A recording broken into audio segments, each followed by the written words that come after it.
আমার ছাত্র রাজনীতির অন্যতম শিক্ষক, জাতীয়তাবাদী ছাত্র দলের সাবেক সাধারণ সম্পাদক, স্বেচ্ছাসেবক দলের সাবেক সভাপতি মরহুম শফিউল বারী বাবুর ষষ্ঠ মৃত্যুবার্ষিকীতে আয়োজিত আজকের এই আলোচনা সভার সম্মানিত সভাপতি, শ্রদ্ধাভাজন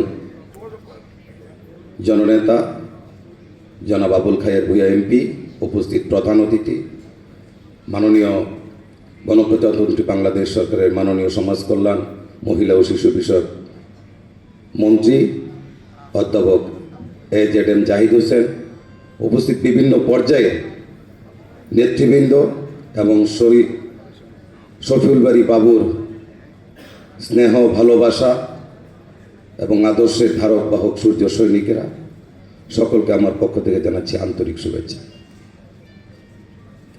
আমি প্রথমেই বলেছি যে আমার ছাত্র রাজনীতির অন্যতম শিক্ষক হচ্ছেন শফিউল বারী বাবু। ব্যক্তিগতভাবে শুধু একটি ঘটনার বর্ণনা দিয়েই শেষ করব। 1/11 যখন রাজনীতিতে আবির্ভূত হলো 2007 সালে, সেই সময় আমরা কিন্তু অনেকেই বিভ্রান্ত হয়েছি, পথ হারিয়েছি। মূল বিএনপিতে দেখা গেছে যে পথ না হারানো লোকের সংখ্যা কম ছিল। কেউ কারাবন্দী ছিল, কেউ সংস্কারপন্থী ছিল, কেউ পলাতকপন্থী ছিল। কিন্তু আমরা ছাত্র নেতারা সেদিন আমাদের নেতৃত্বে শফিউল বারী বাবুর মতো নেতা ছিলেন বলেই আমি নরসিংদীর সন্তান, শিবপুরের সন্তান, আমার বাবা শিবপুর উপজেলা বিএনপির সাধারণ সম্পাদক ছিলেন। এই কথাগুলি আমি কেন বলছি আপনারা বুঝতে পারছেন।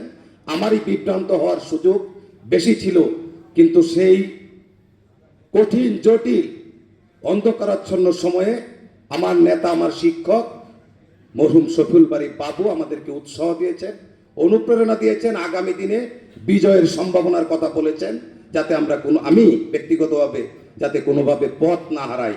আমি ওনাকে আশ্বস্ত করেছিলাম এবং আপনারা জানেন ওনাদের নেতৃত্বে সেদিন আমরা ঢাকা বিশ্ববিদ্যালয়ে কিন্তু জাতীয়তাবাদী ছাত্র দলের নেতৃত্বে দুর্বার অবস্থান করে তুলতে পেরেছিলাম।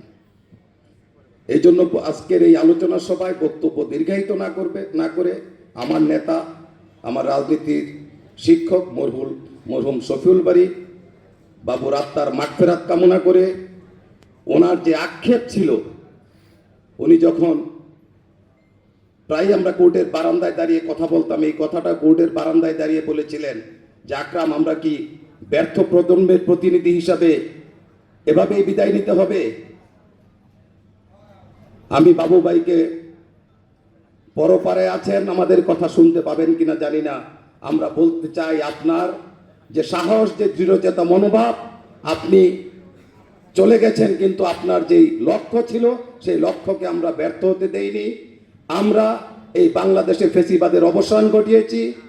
হয়তো প্রকৃতির অমোঘনীয় আমাদের নেত্রী, দেশনেত্রী বেগম খালেদা জিয়াকে আমরা হারিয়েছি, কিন্তু আমাদের নেতা জনাব তারেক রহমানকে আজকে একটি গণতান্ত্রিক, সমতা, ন্যায় বিচারের বাংলাদেশ প্রতিষ্ঠার যেই সংগ্রাম ছিল, সেই সংগ্রাম বাস্তবে রূপদান করার জন্য আমাদের নেতাকে আজকে আমরা সকলে মিলে এদেশের রাষ্ট্র পরিচালনার দায়িত্ব অর্পণ করতে পেরেছি।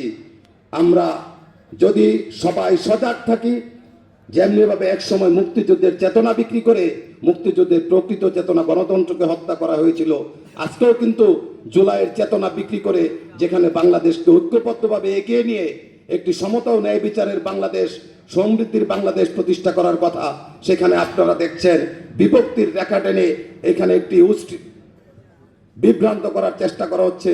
সবাই সতর্ক থেকে মরহুম শফিউল বারী বাবু সহ আমাদের নেত্রীর যে আকাঙ্ক্ষা, গণতান্ত্রিক, ন্যায় বিচারের, সমতার বাংলাদেশ প্রতিষ্ঠার জন্য আমাদের নেতা জনাব তারেক রহমানের নেতৃত্বে ইনশাল্লাহ আমরা এগিয়ে যাব। সেরকম একটি বাংলাদেশ প্রতিষ্ঠা করে আমাদের নেত্রী, দেশনেত্রী বেগম খালেদা জিয়া, আমাদের মরহুম শফিউল বারী বাবুর যে আকাঙ্ক্ষা, সেই আকাঙ্ক্ষা আমরা সার্থক করে তুলব। সকলকে ধন্যবাদ। আসসালামু আলাইকুম। খোদা হাফেজ। বাংলাদেশ জিন্দাবাদ। শহীদ যে অমর হোক, দেশনেত্রী বেগম, মরহুম দেশনেত্রী বেগম খালেদা জিয়া অমর হোক। আমাদের নেতা জনাব তারেক রহমান জিন্দাবাদ। আসসালামু আলাইকুম।